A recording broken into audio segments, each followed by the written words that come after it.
Kenapa harus meronda di sekitar pasar? Daerah lain kan masih banyak, Kang. Merinding ini. Seorang lelaki berkalung sarung menggerutu sambil membawa obor di tangannya. Jangan jadi penakut lah. Hanya keliling saja. Kalau dirasa aman langsung pulang. Lelaki yang sedikit tua mencoba menenangkan. Mereka terus berjalan melewati pasar, berbelok ke kiri, dan kemudian masuk ke gang kecil, menyusuri lorong gelap dan sepi. Kakang sudah tahu cerita di sini. Katanya kalau malam pasar ini ramai semenjak kebakaran minggu lalu. Dan banyak yang lihat Kunti mirip anaknya Bu Atik. Itu Asmi. Bos, katanya kamu takut, tapi malah diteruskan ceritanya. Diam saja sampai kita pulang ke tempat ronda. Lelaki berkumis itu mendengus kesal. Suasana yang menyeramkan diperburuk oleh temannya dengan menceritakan itu. Dengar itu, Kang. Dua lelaki itu menajamkan pendengarannya. Dibatasi oleh dinding bambu, terdengar suara banyak orang berbicara dari dalam pasar. Mereka berpandangan memberikan isyarat untuk lari bersama-sama. Kakang cari saya. Saya saja tidak bisa menemukan mayat saya, Kang. Dua lelaki itu semakin terkejut saat di hadapannya berdiri sesosok perempuan berbaju putih. Rambutnya panjang dan melayang-layang. Dengan susah payah mereka berlari pergi dari pasar itu, dan dapat dipastikan esoknya mereka tidak akan meronda lagi. 3 hari berlalu. Yakin tidak mau ibu antar? Tanya Ibu Ira memastikan untuk sekian kalinya. Tidak usah, Bu. Aku bisa berangkat sendiri. Setiap hari juga seperti itu kan? Sahut Ira meyakinkan. Entah mengapa, beberapa hari ini ibu bersikeras untuk mengantar Ira pergi ke rumah temannya, Rati. Padahal setiap malam Ira pergi ke sana untuk belajar bersama, atau sekedar mengerjakan PR atau berdiskusi pelajaran tadi pagi di sekolah.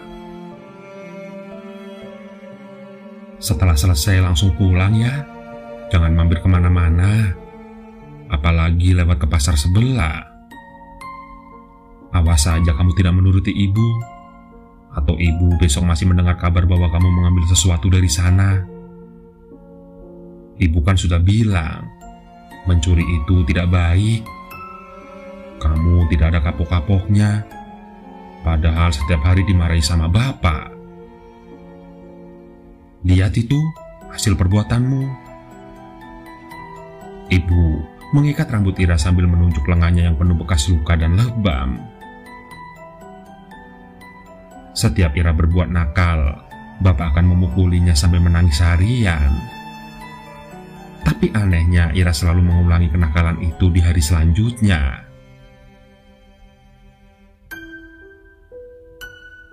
Hati-hati di jalan ya, pesan ibu saat mengantar Ira keluar rumah. Ira semakin menjauhi rumah bambunya yang beralas tanah. Kondisi yang sama dengan rumah-rumah lainnya. Diperparah dengan tidak adanya penerangan yang membuatnya sangat berhati-hati dalam melangkah. Ia mengandalkan lentera yang digantung di setiap rumah. Iya, begitulah keadaan di desa Ira, terpencil dan masih kuno. Kesejahteraan belum merata di sini. Hanya Rati dan keluarganya saja yang memiliki kehidupan lebih layak karena mereka keluarga kepala desa. Oleh karena itu, Ira memilih belajar di rumah Rati daripada di rumahnya sendiri.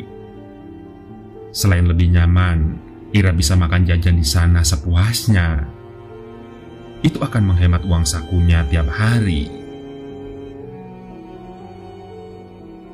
Ira memegang erat tas kumal pemberian Rati 3 tahun lalu saat melewati sebuah pasar. Tempat jual beli yang ramai setiap pagi, tetapi sepi saat malam hari. Bau sesuatu yang terbakar tiba-tiba saja menusuk hidungnya. Ira berhenti dan mencari asal bau tersebut. Tidak ada api sejauh dia melemparkan pandangan. Sebelum dia sadar, pasar ini baru saja mengalami kebakaran sekitar seminggu yang lalu. Ira, untuk seminggu ini kamu jangan melewati dan mendekati pasar itu dulu. Tiba-tiba, Ira teringat pesan ibu. Segera dia pergi menjauhi pasar yang setiap malam dikunjunginya. Sebenarnya dia diharuskan pergi lewat jalan di belakang pasar. Tetapi, jalan itu terlalu jauh baginya karena harus memutar.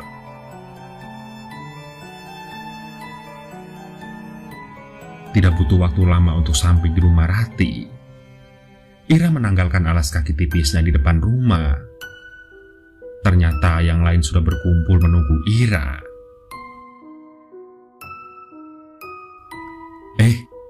Nanti pulangnya antar aku ke pasar ya. Tiba-tiba Asti mengajak teman-temannya. Mereka bertatapan. Bukankah mereka disuruh menjauhi pasar itu untuk seminggu? Tapi kenapa Asti ingin pergi ke sana? Kalian tahu kan? Biasanya kalau sudah malam banyak makanan atau rempah-rempah yang jatuh dari kios-kios toko. Bahan masak di rumah sudah hampir habis. Sedangkan bapak tidak pulang sejak 3 hari yang lalu. Ibuku tidak punya uang lagi. Setidaknya aku bisa ke pasar untuk mengumpulkan bahan masak yang berjatuhan. Asti menunduk lesu. Begitulah kondisi mereka. Keuangan yang pas-pasan dan bisa saja kekurangan. Setiap warga dari desa Ira ketika bangun pagi bukan bertanya hari apa sekarang, namun kita makan apa hari ini. Sebenarnya Asti tidak dapat disebut sebagai pencuri atau maling, karena banyak anak-anak sering melakukan hal yang sama. Bisa dikatakan, secara sembunyi-sembunyi mereka membantu ibu dan bapak di rumah.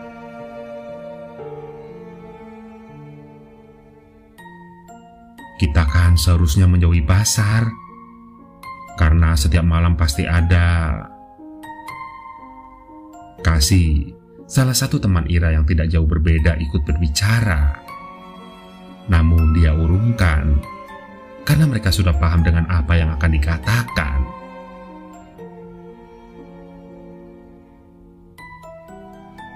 Kalian pernah melihatnya sendiri? Tanya Ira. Mereka menggelengkan kepala. Ya sudah, nanti kita pergi ke sana. Tidak perlu khawatir. Tidak ada yang tersenyum seperti biasanya. Karena rasa membutuhkan mereka dibunuh oleh rasa takut yang datang tiba-tiba. Udara dingin menusuk tulang membuat Ira memegangi lengan. Dia menatap Asti dan Kasih berjalan bergandengan. Jalan yang mereka lewati semakin sempit saat memasuki gang pasar. Mereka akan masuk melalui jalan samping dengan mengendap-endap agar tidak ada orang yang tahu. Mereka berjalan menyusuri tempat-tempat yang menjual makanan dan rempah-rempah. Dengan mengandalkan cahaya bulan melalui lubang terpal sebagai atap pasar, mereka mulai memunguti apapun yang dapat ditemukan. Berharap bukan kotoran tikus atau ayam. Tangan Ira terdiam saat telinganya tiba-tiba mendengar sesuatu. Bersamaan dengan bau hangus yang tercium, Sontak dia menoleh pada Kasih dan Asti yang ikut melotot ke arahnya. Sepertinya mereka mendengar dan mencium hal yang sama. Mereka mendekat dan memegangi baju Ira. "Sejak kapan malam-malam ada yang jualan di pasar ini?" tanya Asti dengan sedikit menggigil. Giginya gemeretak karena ketakutan. "Bau hangus ini dari mana?"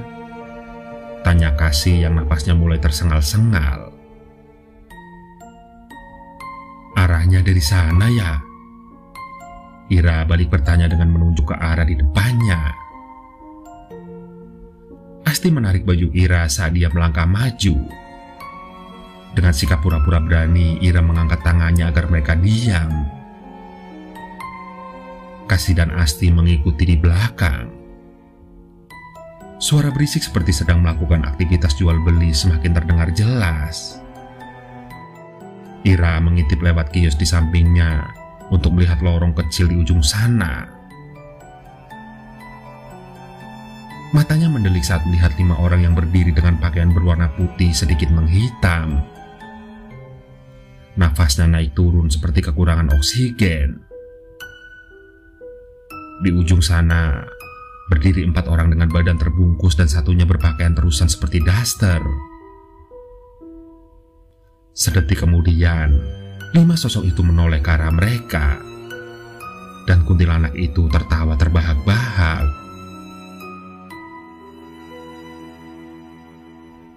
Tanpa babi bu, Ira, Kasih, dan Asti berlari tunggang langgang untuk keluar dari pasar. Entah sejak kapan tempat sampah berwarna kuning berada di jalan yang searah dengan mereka. Kasih dan Asti melewatinya dengan mulus. Sayangnya hari ini Ira sial. Kakinya menabrak tempat sampah besi itu dan ambruk seketika. "Nak, bangun nak. Kenapa tiduran di sini?" Seseorang membangunkan Ira. Dia mengerjapkan mata karena masih pusing dan rasa sakit di kakinya belum hilang.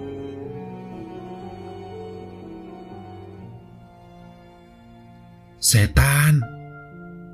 Ira berteriak saat melihat wanita berambut panjang berada dekat dengan wajahnya. Dia langsung duduk dan ingin berlari, tapi dicegah oleh wanita itu. "Ibu bukan setan, nak. Lihat, kaki ibu menapak tanah." Dengan ragu-ragu, Ira melihat ke arah kakinya. Benar juga, dia memang manusia. Hanya saja, pakaiannya yang serba putih membuatnya mirip seperti kuntilanak tadi. "Kenapa ibu di sini?" tanya Ira. "Menjaga toko ibu. Beberapa warga ada yang tinggal di pasar. Mereka yang tidak punya rumah dan hanya mengharapkan rezeki dari sini."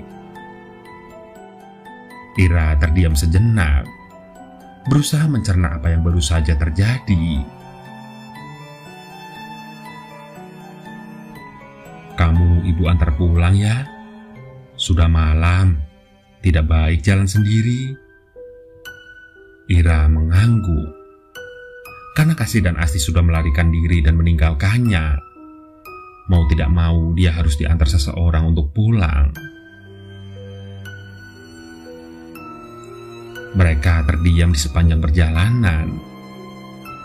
Entah dari mana asalnya, tapi Ira masih mencium bau hangus di dekatnya. Dia melihat wanita di sampingnya dengan was-was.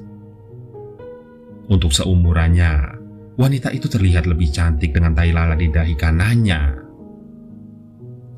Wanita itu menatap balik Ira, lalu tersenyum.